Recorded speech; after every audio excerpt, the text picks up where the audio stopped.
Okay, good evening, everybody. Thank you for joining us. My name's Alec O'Dare. I'm the Managing Director of Wound Care People.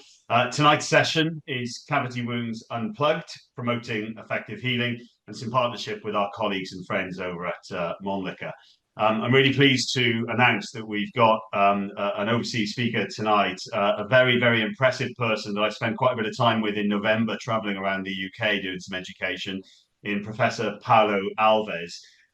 He is a PhD. He's the assistant professor at Universidade Católica Portuguesa, the Wounds Research Lab coordinator there. He's the president of the he's president of the Portuguese Wound Management Association, as well as being a member on the panel of VPUAP, UMA, various other international organizations. There are genuinely too many to count. I did say earlier that if I read them all, it would take up half of the time of the presentation. So I won't. And delighted to be joined by a fellow Welshman who's just a few miles up the road from me, in the fantastic Jonathan Boswell, who's a product manager in the UK for Mölnlycke. He's responsible for all the gelling fibres and antimicrobials. Jonathan, Paulo, can you hear me? Is everything okay? How are you both? Everything's good. Good to see you. All perfect. Good. Very well. Thank you very much. And did I say the Universidade well, Paulo? Is that good? Really well. Universidade Católica Portuguesa. Fantastic, fantastic. Okay, so as always, if you can just bear with us if there are any technical issues. Certainly I'm in my house, and Jonathan, I think, is in his. Paulo, we're basically remote, so if there's any technical issues, do bear with us. Certificates, as always, will be available at the end. You'll be able to download them via a link for your CPD. I'm going to just say that please ask as many questions as you can, because Paulo is going to do a presentation. He's going to hand over to Jonathan, then we're going to come back to me, and we're going to do a live Q&A. So during the presentation, my colleagues will be available to answer any direct questions in the chat section of the Facebook page there. And we'll take a load of those questions and we'll have a live Q&A at the end. So please do get involved. The more involved you are, the better it is. I'm not going to waste any more time. I'm going to hand over to you, Paulo. I'm going to then see you back here in 30 or 40 minutes. Good luck, guys. I shall speak to you soon. Thank you. So good evening to everyone. As Alex said, I'm Paulo Alves, and it's really a pleasure to be with all of you today. And we are going to talk about cavity wounds, and they can be very challenging because in practice they require adaptation of the clinical skills. And of course, there's a lot of knowledge that you have to know regarding management. We need to understand that they often need debridement in addition with biofilm, infection, and we're going to start with exudation management. And we know that exudate, as we know, is a serum-based fluid that comes from the wound when we have inflammation. And of course, that kind of fluid that has a lot of different micronutrients like albumin, like fibrinogen, and the exudate is really important. But the thing is, we need to have a balance between what is excess and what is deficit. And of course, when we have excess of fluid, that kind of exudation brings us a lot of problems related, for example, maceration. And of course, when you talk about cavity wounds, it's one thing, but majority of times, or in other situations, we have also problems with different kinds of approaches, like in this simple situation, where you can see that the large amount of exudation can cause a huge harm to the patient. So specifically, when we talk about exudation and we talk then the relation with cavity wounds, we know that the deficit is a problem because we need to have a moist environment. But we know also that excess of exudation will bring us a lot of problem like deterioration of the wound bed, microbial overload, peri-wound skin maceration.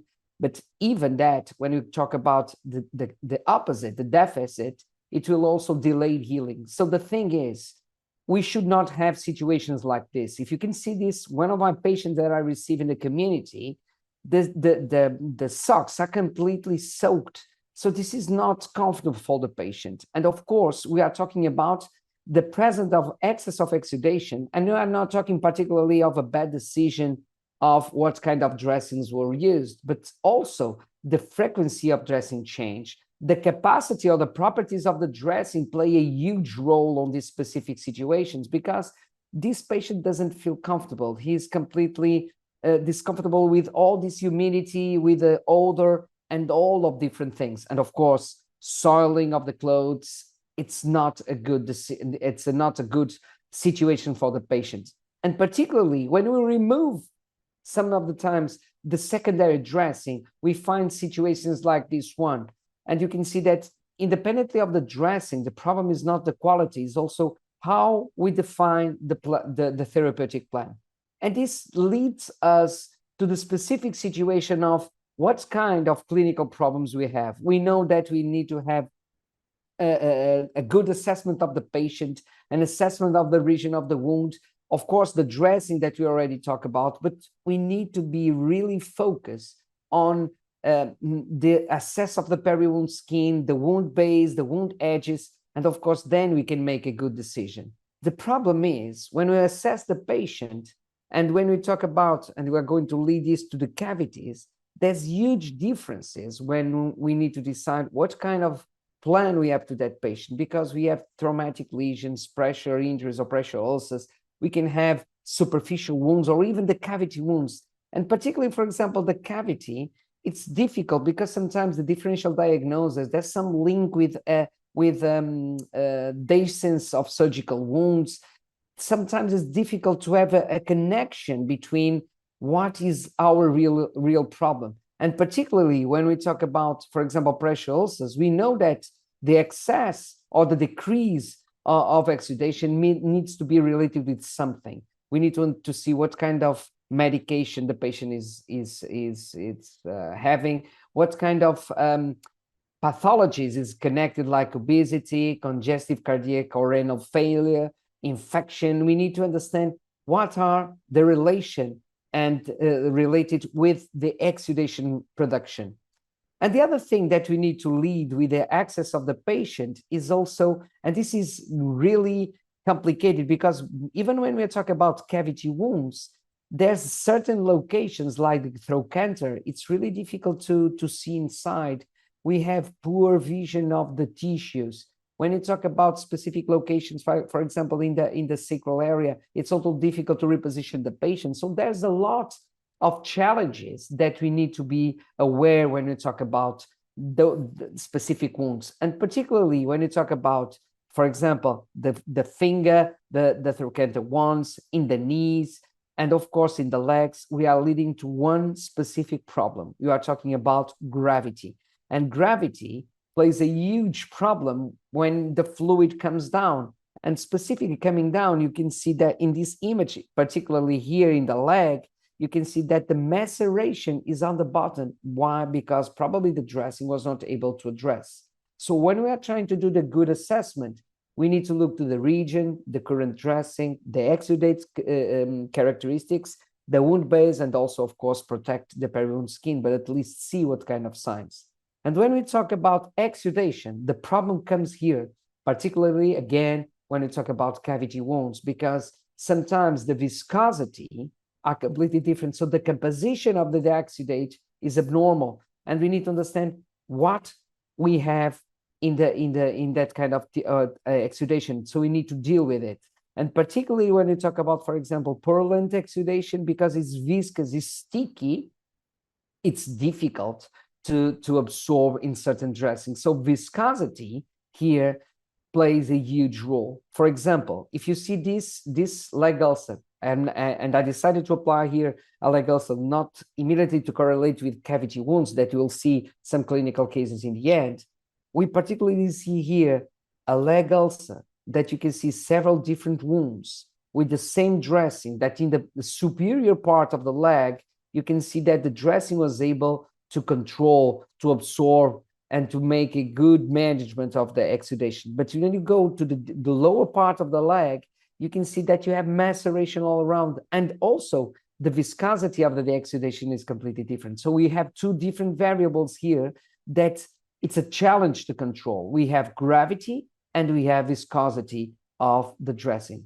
And particularly, you need to be aware also even with new technologies, for example, negative therapy, as you can see here, independently of the brand, what you see is how this viscous exudation was not removed from inside of the wound. Look how the patient had a lot of pain. We need to remove, we need to clean, but you can see that it's so viscous that it was not able to absorb. So the things that we need also to learn is when you remove the dressing, we need to learn it, for example, with the color. If you see the color of this dressing, this plays immediately a question, or appears immediately a question like, probably you have an infection. What should we do? And again, there's another challenge. How can we control this biofilm? What kind of attitudes we should have? And when we have huge cavities, like for example, this one, the amount of exudation is enormous. The risk of infection is enormous. So we need to control. So when we talk about cavity wounds in particular, and we need to understand that we need more information related with the amount of cavities we have, because generally they are related with pressure also in the majority of times, but we have cavities in completely different situations, in neoplastic wounds, in malignant wounds, in diabetic foot, in traumatic wounds like gunshots, stabbing, wherever, surgical wounds where we have dehiscence of the suture. And there's specific formations of the tissues that you need to be aware. There are several presentations of cavity wounds. And this is important. Why? Because we know how it's divided, the skin and the tissues. And one of the phrasing that I like to say is, know the wound. Each cavity tells a different story. And when we look to cavities, we need to understand, for example, first one, the more, let's say, regular that we can find, it's the regular shaped cavity with uniform shape, as you can see, and sloping sides. So exactly, it's easier to see inside, it's easier to pack, but still we had, depending on the size, and this image that Tico published help us really well to see the difficulty that we have in different cavities. You see, for example, this regular one, it's easier to approach, because probably to pack it's easier. But when we go and when you see in clinical practice, that's a challenge related with the local. Where is the region of the wound? When you talk about, for example, other kind of presentation of cavity wounds like undermining, and you can see here a cavity with undermining, that you have, for example, tissue destruction underneath the intact skin and around the wound margins. That's a huge problem, because you are not able to see what is beneath. So it's difficult to see, even with very good light or whatever, with very good conditions. It's really difficult to see, and to see if you are applying the correct dressings, if you do a good packaging, because you don't see, and there's a high risk to lose that kind of the edges of the wound. And you can see particularly here when you see undermining, and of course after debridement, it gets even bigger. We know that is a deep wound what we have here, but only after debridement we can really see the size and the deep of the wound, and this is really difficult to control. And sometimes the way you decide to pack, we'll discuss this in a few minutes. It's really important to make the good things on the right way, because it's not only important to access, but it's also important to decide what kind of dressings and how to pack it.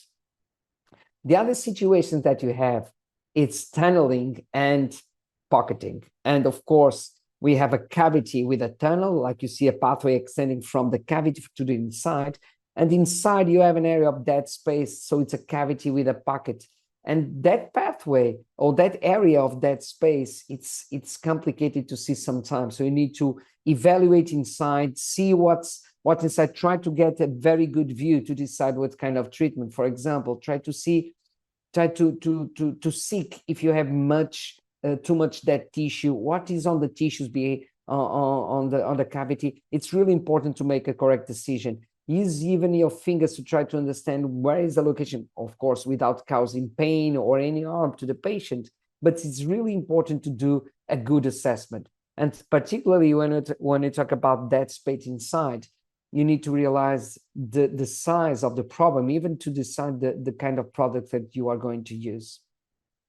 Other kind of presentation, and there's only two more that we want to speak, is the sinus. And of course, the sinus, it's easy to see on this image, but we know that it's really a challenge to take care because it's a blinded-ended tunnel that leads to a cavity, which normally has a lot of different fluids, and particularly a lot of times we have a collection of infected fluid. So the thing is, we need to clean it quite well. But the thing is, since we don't see it, the approach is really complicated. So we need to be aware. And one important thing is we need to differentiate a sinus from a fistula. So it's really important here to see what kind of approach, and you can see here from a distance of a suture, there was a collection inside. We use the instruments to see the size because we need to measure, of course, the deep, but be aware of try not to cause any kind of pain or even suffering to the patient.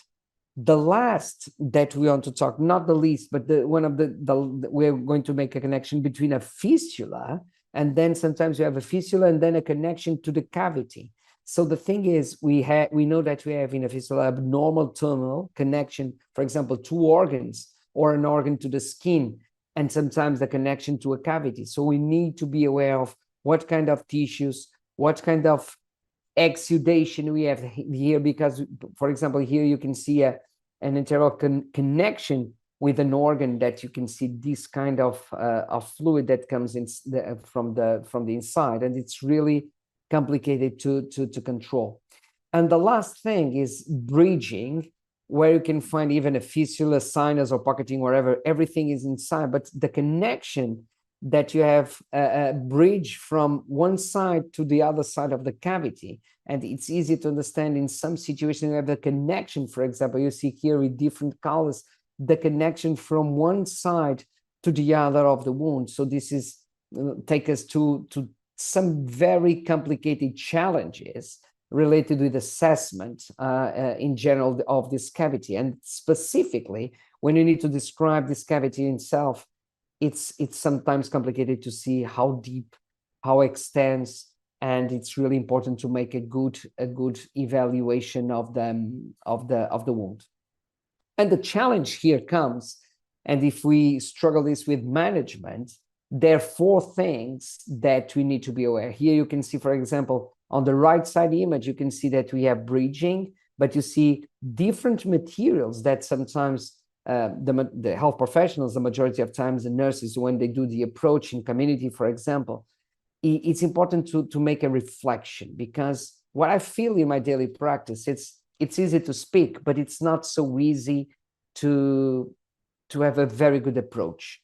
It's difficult to have the correct size of the dressing. Sometimes we cut some dressings that we should not. So one of the things I want to say with these challenges, independently of the material, there's one thing or four things, not one, that we should be aware. First, wound debridement where applicable. So if we have the vitalized tissue in the cavity, it's important to remove as soon as possible, as is the focus. For example, there's a focus or a connection of infection. So we need to remove it. Of course, we are not talking about basic things that we need to control, the pain, see if you can do debridement or not. Just in general, we need to do wound debridement where is applicable. Second, and that's why the dressings are inside and the packaging, we'll see in the third thing, is maintaining a moist environment by ensuring that the dressing materials are absorbent, but simultaneously they conform to the cavity content. So it's really important to eliminate the dead space. Since you can eliminate a dead space, like for example in a pocket, it's really, really important to do it. That's why sometimes gelling fibers can do a good role on this situation, because they can easily conform and absorb. But of course, it's very important to stop pulling the exudate. Try to remove the exudation from the bottom from inside to outside. So this transfer of fluid will help us to control this exudation. That's why if the exudation is too viscous and you pack too much, the fluid doesn't come out. The third thing that we should be aware, it's also absorb and control the exudation while allowing, as I said, free drainage. Because if we don't do a good packaging, not too packed, we need, how can I say, and apologies for my English, so the cavity wound should be gently packed, and dressings should not be forced to be tightly compressed inside, because this can cause a plug that doesn't allow the fluid to come out. And sometimes when you decide to use a different dressing with a different property, like for example, if you use a dressing that absorbs but doesn't transfer the fluid, what happens? It will do a plug effect. It will stay on the bottom, that you'll see later. And then, of course, the peri-wound skin is really important, because the amount of exudation you need to do protection to reduce the possibility of maceration.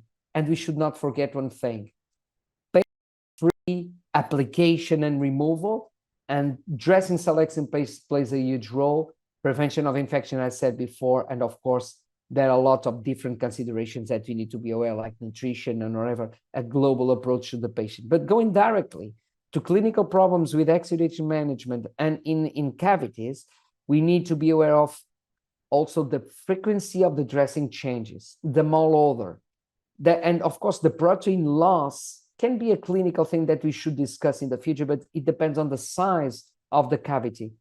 But we need to evaluate the effectiveness of the dressings that we use. We need to do a correct replacing, or if you want, let me say in a different word, replace with a proper frequency, protect the skin with suitable products that don't interact with the dressing that you select, and of course, adequate dressings for each situation. And of course, you have a lot of things in the literature, like you see on the left side of the screen, that you see easy to apply, comfortable for the patient. As I said before, atraumatic. And one of the good things that we should be aware in cavity wounds is comfortable, as I said, but transfer the fluid, allow the fluid to come from the inside to the outside, or even transfer to a secondary dressing, be atraumatic, and don't destroy, so don't leave debris. Because if you release something inside, or if you leave something inside of the cavity, there will be an increase of the inflammatory response. So a good product, a good dressing management, for example, needs to be correlated with the dressing you select, because you need to have wound moist bed, prevent leakage from the excessive exudate, but absolutely, as Geffen wrote, started to write in 2011, should not disintegrate or leave beds in the wound, leave debris in the wound bed, because of course there will be a more complex situation. That's why we need also to understand and know the material properties, like absorption, dressing strength, the capacity of retention, because sometimes we use a pool of different materials to take care. So the basic characteristics that we need to be aware is, don't try to replace too much time the dressing and not cause trauma. Of course, pulling forces can cause trauma on the peri-wound skin. Don't leave debris inside, because it will cause inflammation response, and of course the plug effect, and particularly the plug effect.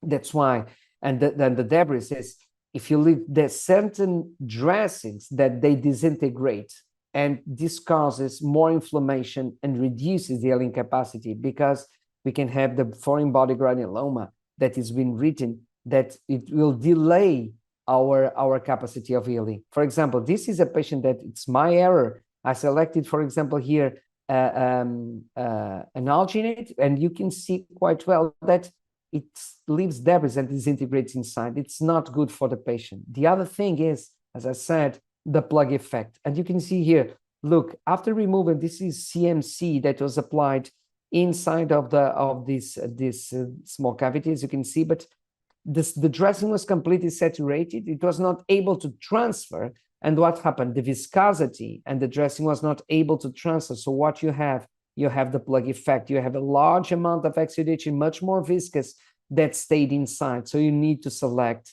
a good dressing to control all this exudation. And the thing is, when you look to specific situations like this, as I shown, the plug effect that you can see here, slowly, you see that the dressing is not completely saturated, but you can see that you still have a large amount of fluid. You see that the cavity is not so big, but still the dressing was not able. See the viscosity of the dressing, see the viscosity of the exudation and the amount of fluid that was inside. You see better on this video rather than the previous one.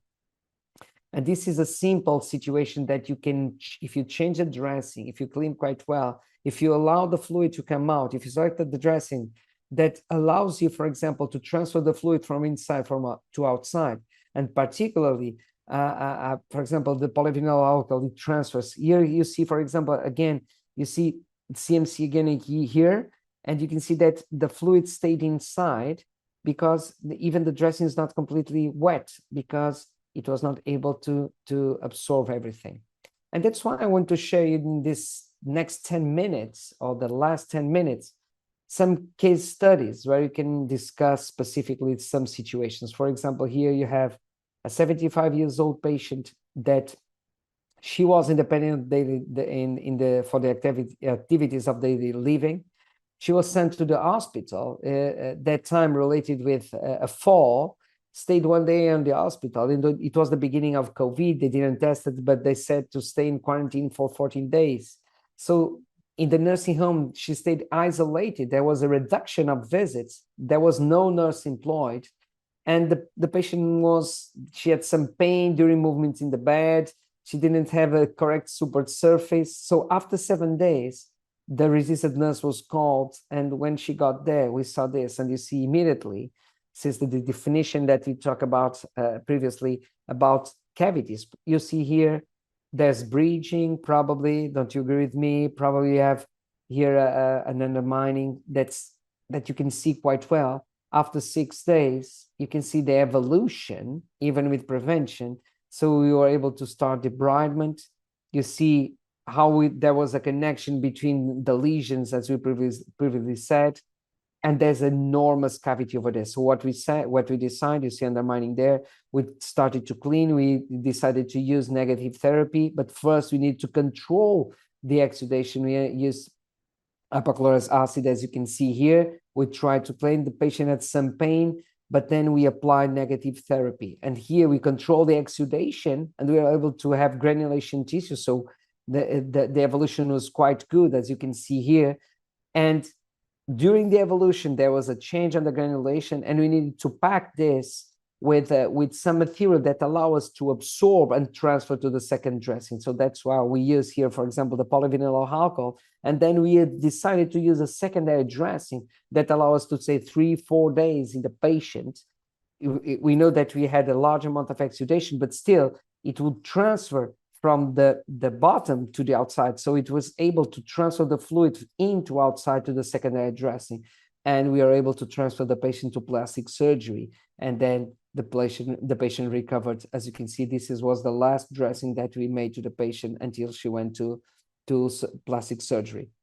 Another case I want to show you is not a pressure ulcer, but you can see here quite well, a difficult one.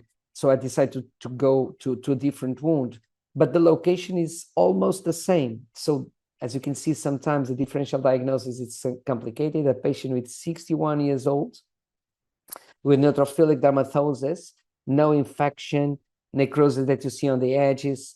The dressing change frequency was more or less 3 to 4 times per week. We knew from the history of the patient we had a digestive inflammatory disease, ulcerative colitis, and the dyslipidemia. And the wound stayed without any kind of improvement for more or less 4 weeks. And when we look, something was wrong, because when we tried to debride, it started to get even worse, as you can see here.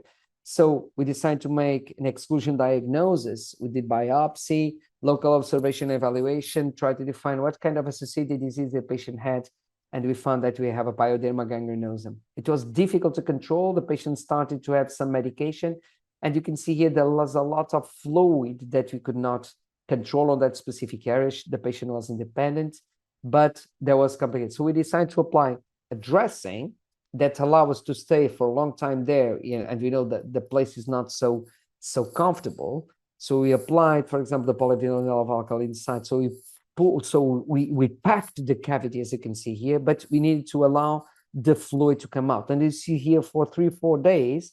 And the good thing is, when we try to remove, and you'll see now in the video, you'll see that the dressing that we applied inside to control the exudation, the polyvinyl alcohol, transfer the fluid to outside. And the good thing is that when you try to remove, it comes in one piece. You see no maceration, and there was a transfer of fluid. As you can see here, it removes in one piece. So easily, you can see that we could control all the area around. There's no maceration. There was a good evolution, of course, with medication on the side. But you can see here, the evolution was quite nice. And we will use in 4 weeks, with one dressing change per week, we are able to control the fluid. So the primary dressing that we applied inside were able to transfer from inside to outside. And then you can see how we are able to see the removal, because I wanted to share the video. See how the dressing transferred, but simultaneously, when you remove, the dressing comes complete from the inside without leaving any kind of debris. And this was the evolution until completely healed. The last case that I want to show is a case study of sinus. And particularly, as I said, from the different typologies or the different possible cavities that we described previously, sinus is one of the most complicated, because we have complementary exams to see how deep it is, what's the amount of the size of the sinus, the tunnel, and also the cavity. So it's difficult to have a good approach, even to clean. So the local treatment, we decided to do irrigation with saline solution, but there was no guarantee of success. So we tried to use a solution like hypochlorous acid that were able to clean effectively, and then apply a super, and in the beginning, we started to apply a super absorbent wound dressing, but it would not work quite well. There was some maceration because of the contraction and the anatomy of the wound, but we still needed to do a lot of times the dressing change from the dressing. So we decided to apply, as you can see here, there was the image of the super absorbent. As you can see, it was difficult to control all the amount of fluid.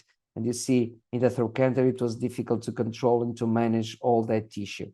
So we decided to apply inside the fluid, and we started to measure the amount of fluid that we applied inside to see if there was an evolution. We didn't want to apply anything inside that would delay the healing, but we needed to clean inside. So we applied the fluid to see the pressure, to see the amount of fluid that comes out. And of course, we were able to see how the fluid comes out, to see the quality the color, the smell, and everything. So even with the exudation, as you can see, it's super absorbent, there was a lot of maceration on tissue. So what we've done, we decided to clean with hypochlorous acid, as I said. We need to control some pressure to see, not too much, but some pressure to see the amount of fluid. And you can see it's removing out, try to clean effectively. And then we decide to apply a dressing here. We decided to apply the polyvinyl alcohol, apologies. That's why we decided it needs to be an easy, not pack too much, and leave, of course, the possibility of drainage. And this was after 2 days, as you can see here, the fluid that was inside of the sinus, even with the polyvinyl alcohol, allowed us to transfer the fluid from inside to outside and have a good drainage of the fistula, because otherwise it will be plugged, it will be packed too much. So we should not pack too much, and select the dressing that help us to transfer the fluid from the inside to outside.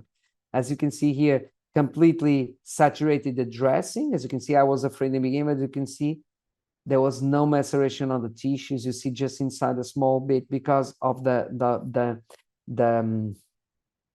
curvature of the contraction, but there was no fluid inside, able to clean everything. And you can see here that we are able to control. And this is really important, because when you select the dressing, when you select a strategy or a plan for the patient, you need to think in all these situations. So that's why try to look to the manufacturer's instructions. But still, even if they say the same, dressings are not the same, even in the same group. As I said with this, as I plan to see here, as you can see here, the two different images and two big errors in Hollywood, like the Pirate of the Caribbean with a scarf of a brand that you know, Adidas. And on the right side, the Achilles, an epic film that you can see a plane passing by. So small details make a huge difference when you know the properties of the dressing, when you select the perfect dressing with a good therapeutic plan to your patient. So take-home messages in this last minute. We know that exudate management, it's not easy, particularly when you talk about cavities. Try to look to your cavity and try to learn with it, because they have different behaviors. So debride, manage exudation, don't pack too much. Try to measure also. One of the issues that we didn't spoke here, but it's measure to see the evolution of the cavity, because if you try to measure only the edges, you'll see that there was no indicators of healing. You need to measure inside. You need to see if it's pocketing, if you have undermining. Try to see if there's a growth on the granular tissue. This regular compressive assessment helps you to decide where there's lack of progress. You need to reassess. If you don't trust the dressing, just change it. That is really important, because our main focus is the quality of life and, of course, healing, but the quality of life of the patient. He is in the center of our interests. So if the dressing is not what you want to that specific situation, if the patient fragments, if the dressing destroys himself, please change it. That's really important to make a good decision, to have the correct and the success of healing. Thank you very much. So now I take to Jonathan to continue the presentation. Brilliant. Thank you, Prof. Paulo. That was superb. So yes, just following on from what Prof. Paulo has discussed, I'm here to take you a little bit through exufiber. And when we started to develop exufiber, we discussed what the challenges clinicians were seeing with their gelling fibers. And the main challenges that we uncovered really was it has to have the ability to manage exudate. It has to have that clean removal, that one-piece removal, so you don't leave any residue or debris behind in the wounds that could potentially further hinder healing. And also antimicrobial effect. So we've created exufiber AG Plus as well, which has silver as the antimicrobial and is able to prevent reformation of biofilm. So yeah, particularly with infected wounds, it has that property to support that.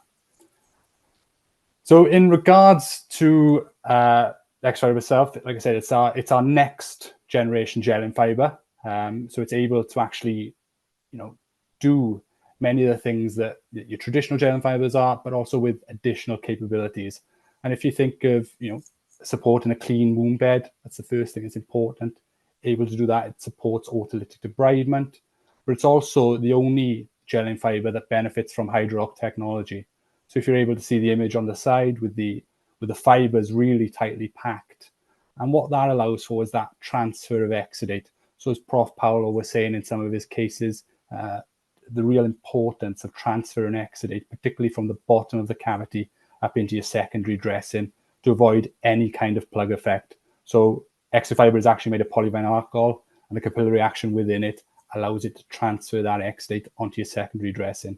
And exufiber itself works really well with Meplex Border Comfort, for example, and that's what you would have seen in some of Paulo's case studies just then.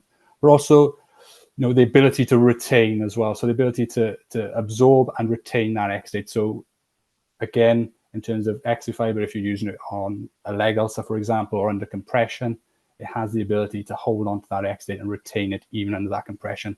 It's not got any risk of maceration.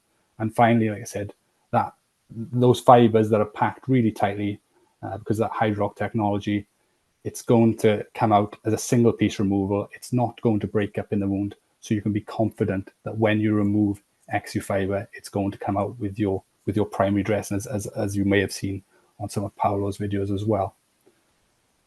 Now, the main thing as well, that obviously it's great that I can explain these things to you, but what you want is some kind of robust evidence to kind of back up our claims here. And one of our studies is actually an RCT that has been done on exufiber, and this RCT looked at 248 patients across Europe. It was done on patients with chronic leg ulcers, and it compared exufiber actually to the leading hydrofiber that was on the market. And what you will be able to see, like I said on the slide there, is that the benefits to the patients were also in terms of, there was a positive trend in terms of wound size reduction. Clinician satisfaction, obviously, vitally important in this, and overall experience in terms of use of exufiber was greater in terms of ease of removal and non-adherence to the wound bed. And finally, like I said, clinicians reported better absorption and lock-in of exudate and better lock-in of blood and slough as well. So again, not only better for the patients that received treatment via exufiber, but also better for the clinicians that used it as well. So the last kind of thing that I want to kind of leave everybody with, really, bit of a call to action. So there'll be a few links on the screen. One will be to our Facebook page. Do follow us. Do look at Mölnlycke UK Facebook page to find out more news on some of the things that we're doing, some of the events that we have upcoming, and more information on the products that we offer. There's also a link to samples as well. So I'm sure on your caseloads, you will all have patients, or you will have seen patients that have similar wounds to the cases that Paulo has shared with you today. So you'll be able to get some samples of exufiber, be able to use them on your patients, get them, I suppose, experiencing the exufiber effect. And what, like I said, every patient that you use it on, do feedback to us. If kind of, we're interested in how you get on with it, want to know the feedback and how that journey has progressed, really. And in terms of what we're looking to do with exufiber and adrenaline, if there's anybody interested in developing the clinical development opportunities or looking at case studies, that type of thing, again, that's something we'd very much be interested to hear from you regarding. Last thing for me to sign off is we will be at the Wound Care Today conference next week in Milton Keynes. So please do come and say hello. We'll be on stand 48. So please find us, come and say hello, and we'd love to see you all. Thanks for joining tonight, and I'm going to pass over to Alec. Thank you, Jonathan. Thank you, Paulo. There was a fantastic presentation. Some really great cases there that you were showing. So thank you for those. I've been looking at the comments coming through, as have some of my colleagues who have been sending various questions to me.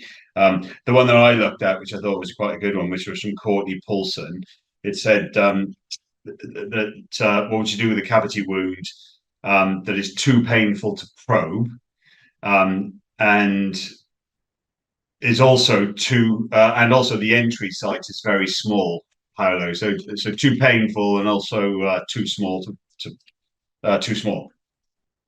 Yeah, that's exactly one of the points. As I said, when we use the tickle images, where you see the different cavities in a simulation, looks like everything it's easy and it's easy to approach. But when you have small size entrance where you cannot see the bottom, where you cannot see the edges, where you cannot see the undermining tissues, you don't even see if there is live tissue or dead tissue.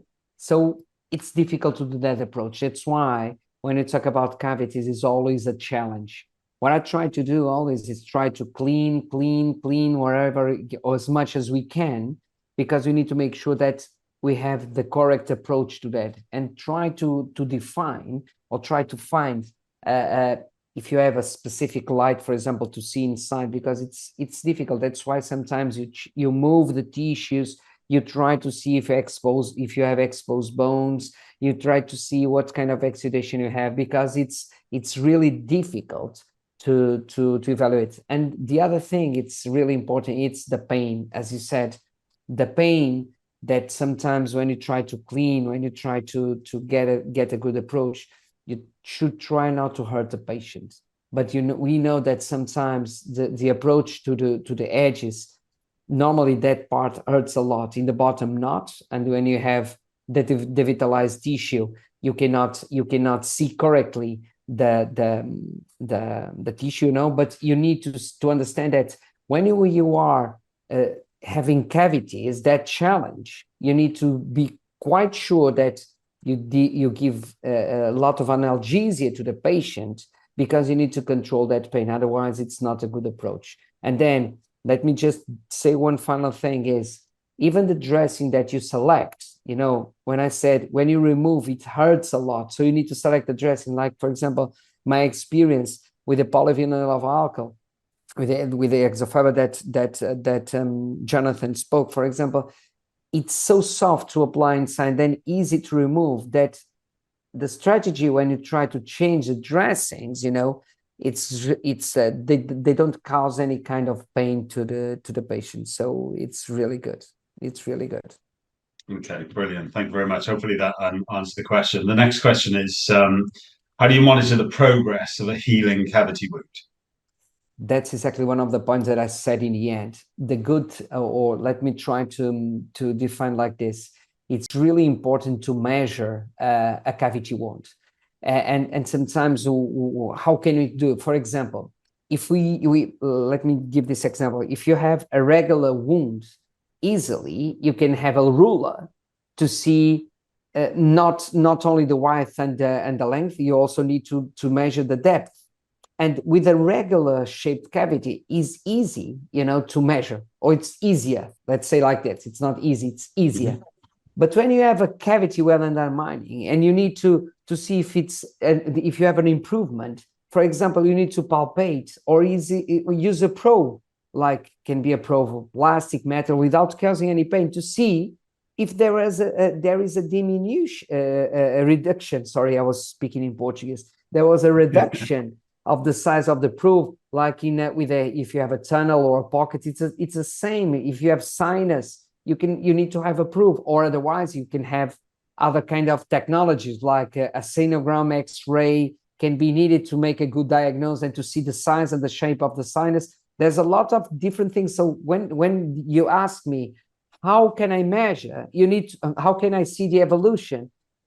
In a superficial wound, you see that there was a contraction or whatever, but in a cavity, the edges don't contract easily. So you need to see on the deep if there is a growth on the granulation. So you need to have a probe, a cannula, or even with your fingers, with specific techniques, without causing any pain of the patient. You need to measure the depth and other characteristics.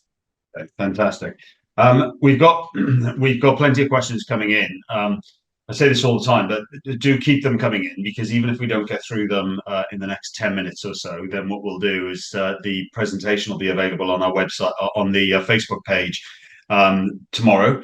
Well, actually, it'll be available on the Facebook page immediately after, because it records it live. So you'll be able to go back to it if you've missed any of it, and it'll be available on our website from tomorrow. So that's woundcare-today.com. And then what we'll do is we'll collate all of the questions and we'll share them with Mölnlycke and with Professor Alves here.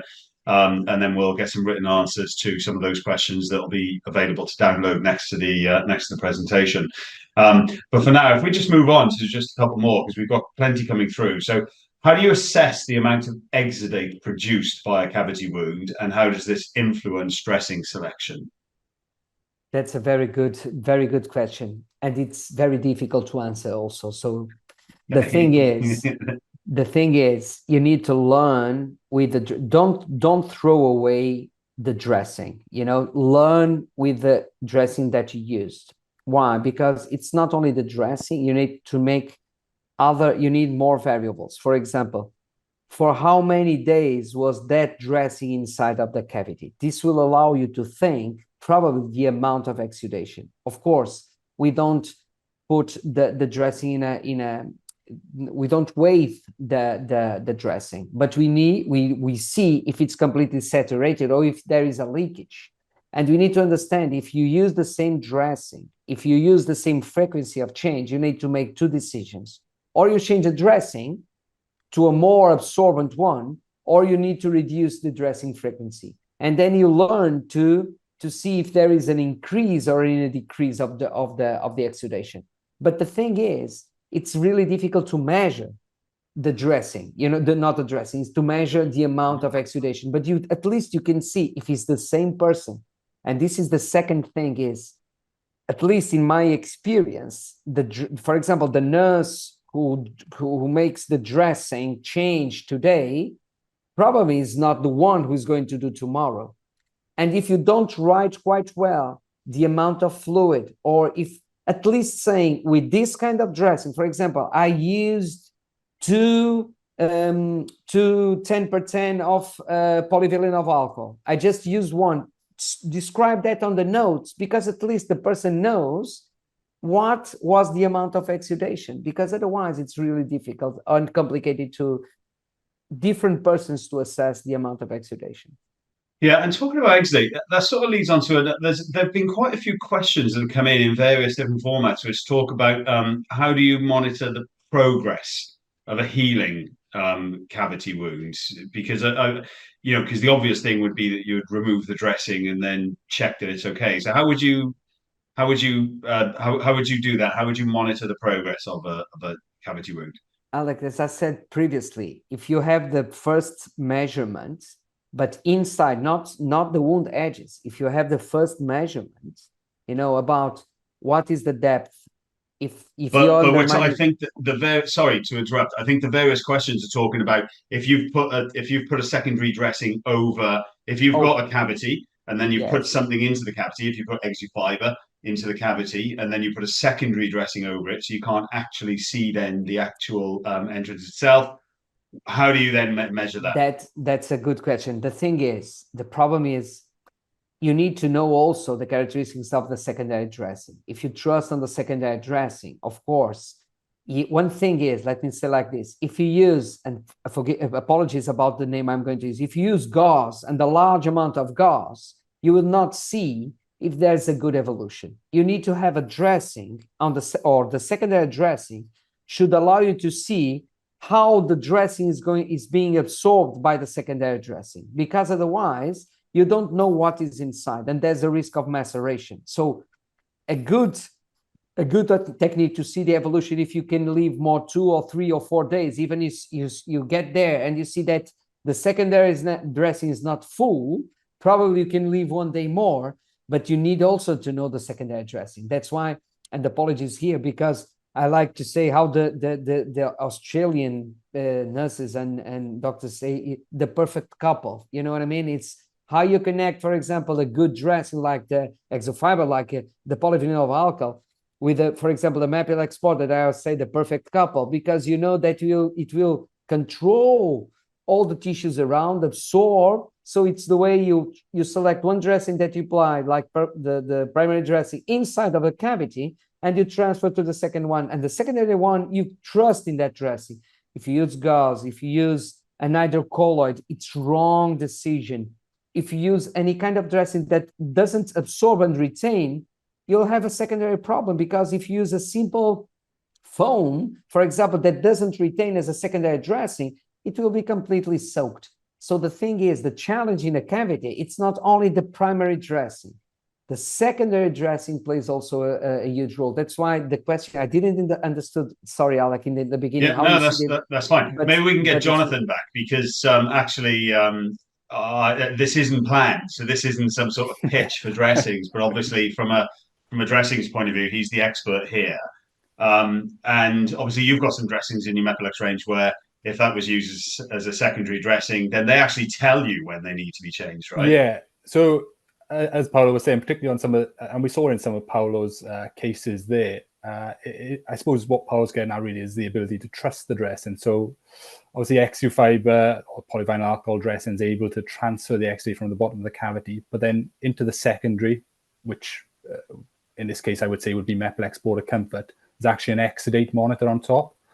And what that will allow you to do is kind of track the progress of how much exudate is going from or transferring from the exu fiber into your secondary dressing.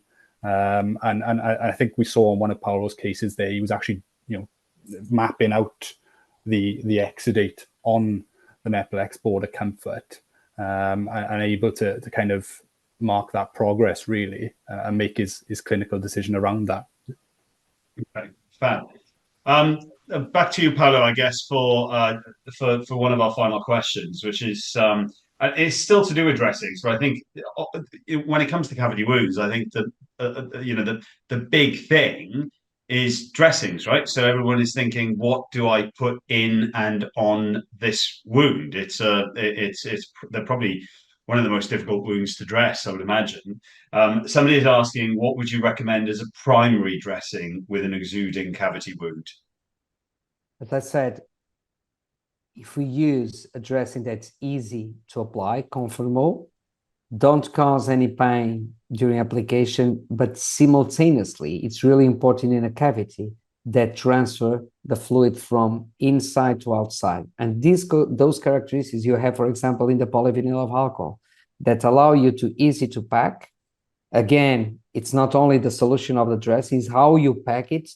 Don't try too much because you need to have space to drain. And of course, as a primary dressing, one that retains but still transfers, but because there's a lot of products that they absorb, they retain, but if they retain and absorb, but they don't transfer, what is going to happen is they plug in the bottom. There's a lot of fluid that stays on the bottom that doesn't move from the bottom to the top. And we should not forget one thing, Alec, let me say this, is when you look to the lab and when you look to these images, we only see the patient on the position that we are doing the dressing change. But in daily life, patient changes, fluid moves from one side to the other.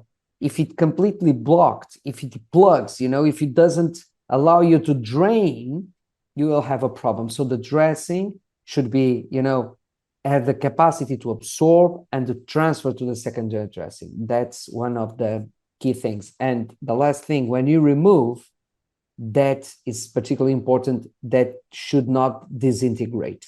Because if you apply a lot of different dressings inside of the cavity, and when you use this, the forceps to remove, for example, if it destroys, because one thing is a dressing that is not soaked, it's completely, for example, dry, you see there's a lot of strength, but when it's completely wet, sometimes use the forceps to remove and it will completely destroy. You saw one of the images that I use, for example, alginate. Alginate is a good product, but in a cavity, in the top, there's not so much problem, but in the cavity, there's a problem of, it's a good absorbent, but when you try to remove, it disintegrates completely. And sometimes when that colleague that asked, if you don't have a good view to inside of the cavity, there's a high risk of leaving debris inside. So make sure that you select the dressing that comes out in one piece, because otherwise you increase the risk with your decision. Yeah, and unlike the viewers this evening, I'm not a clinician, and from watching the presentation, what's very obvious is that cavity wounds, with all the different types that you described, you don't know where they're going. It's not just a cavity in what we'd think is a hole or like a crater in the moon. They can go in all sorts of directions. So that seems like a really, really good point. I'm going to finish this with a comment, really, rather than well, no, it is a question as well. There's somebody called Annie Ayla Doka has said, "This is Paulo is a fantastic teacher, and I would love to see more of him. Where can I do that?" And so this leads me on to, this is a nice segue actually for me to promote the Exufiber page on the Wound Care Today website, which is www.woundcaretoday.com/Exufiber. Paulo, Jonathan, and I, and a number of others were on the road last year. We did 4 events in 4 days. It was a lot of traveling. Over. We did basically the 4 corners of the country, or 4 corners of the UK, and we filmed and recorded all of the sessions that were presented there, including a number from Paulo, and they're available on that link. So you can go there and you can then watch those, get more information from Paulo, and get some more CPD time if you like. Jonathan mentioned Wound Care Today, so that's the event that I'll be running next week in Milton Keynes. If you are registered for that, do come and say hello. You won't be able to miss me. I'm the 6'6" guy walking around there, slightly stressed with 1,000 nurses all trying to get to and from sessions. It just leaves me to say thank you very much to all of our friends and colleagues at Mölnlycke for supporting this fantastic event. And thank you very much. There have been 350 of you watching for most of the evening. So thank you very much for that. Paulo is the foremost expert in pressure ulcers and cavity wounds, I would say, globally. So we're really, really pleased to have him. And Paulo described Jonathan earlier as the Cristiano Ronaldo of dressings, which I think is something that he should absolutely be very, very proud of. So we should all be very grateful to have Jonathan joining us this evening as well. I don't get any such accolades. So I'm going to thank you all very much. There should be some links on your screen now to be able to download your certificates for your CPD. Like I said, if we didn't answer your question, we will come back to you. Thank you very much for joining us. We'll be back in a few weeks' time. Check out our Facebook page for the next events. Hope to see some of you in Milton Keynes next week at Wound Care Today. And thank you very, very much for joining us. Good night.